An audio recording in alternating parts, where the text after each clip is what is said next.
What do you kind of make of just? I noticed you were just like really watching him kind of closely and that engagement. I mean, even just being here, but like, what do you kind of just like make of watching Cam Jordan like that and just being here and all this? No, for sure, that's hard to go after, him, just going in like that. But just learning and just trying to understand how he thinks and how he talks and how he talks to the media. So that's good, just learning, sitting there and getting able to listen to him. How much did your UFL experience kind of?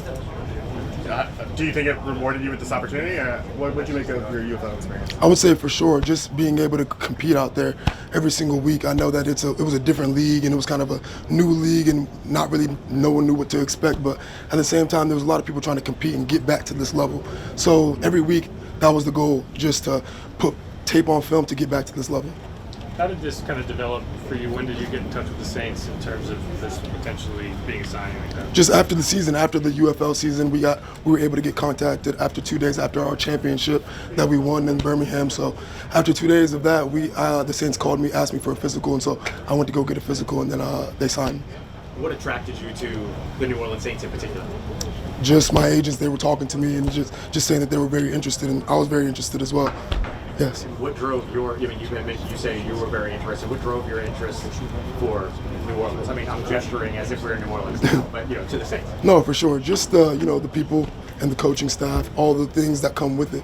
I would say the receiver crew, everybody that's in the room. I would say I feel like I can, glue to them in a certain way. So I would say that was a great choice. What do you feel like you add to the wide receiver? Just speed and just a deep threat. I know we have a lot of speed already, but just more speed, a deep threat. I'm a bigger body, and that's kind of it. Do you consider yourself a little bit, everybody's got to be able to move around, I suppose, in the NFL, but do you consider yourself more of an X, a Z, a slot guy? Like, where do you see your game? I mean, for sure, everywhere. I don't see myself, stuck in one position, but for right now, I would say just the X, just that's where I'm most comfortable at. That's where I was in Birmingham, and so that's where I'm most comfortable at right now. And the whole time you were in the UFL, were you thinking about something like this, or? I mean, what's your perspective when you're in a league like that in terms of, doing right by your team, but also, focusing on your future? No, understandably, the coaches, everybody that was in the building, we all knew the goal was to get back to the highest level of football.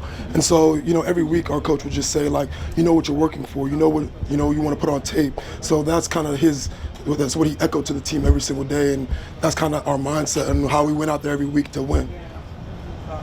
Your teammates with Isaiah, right? Isaiah. Yes. Yeah, how was that kind of reunion been? Oh, great. First day I saw him, I was so excited to see him. He didn't know until before he saw me, earlier that day, he saw the news that I got signed. So when he saw me in the meal room, he was all excited to see me. So that was a great reunion, being able to see him, talk to him. So that was great. The big highlight that got shared about you the moment that you signed was that big catch and run that was, the seal for the championship. Can you tell us a little bit about that play and kind of, what was going through your head? Oh, no, for sure. I knew that, the guy that was in the slot, he was going to push off, and I was going to be able to come underneath for a slant. And so once I caught the slant and I saw green grass, I just hit the gas, and I knew nobody was going to catch me, honestly. I just saw green grass, and I just saw hit the gas, and nobody was going to catch me. Do you consider yards after catch a big part of what you do? 100%. Trying to get as much yards after the catch as I can, just because I know that how hard it is, just being not trying to be a possession catcher. I'm trying to get into the end zone every single time I touch the ball. All right. Appreciate it. Thank you.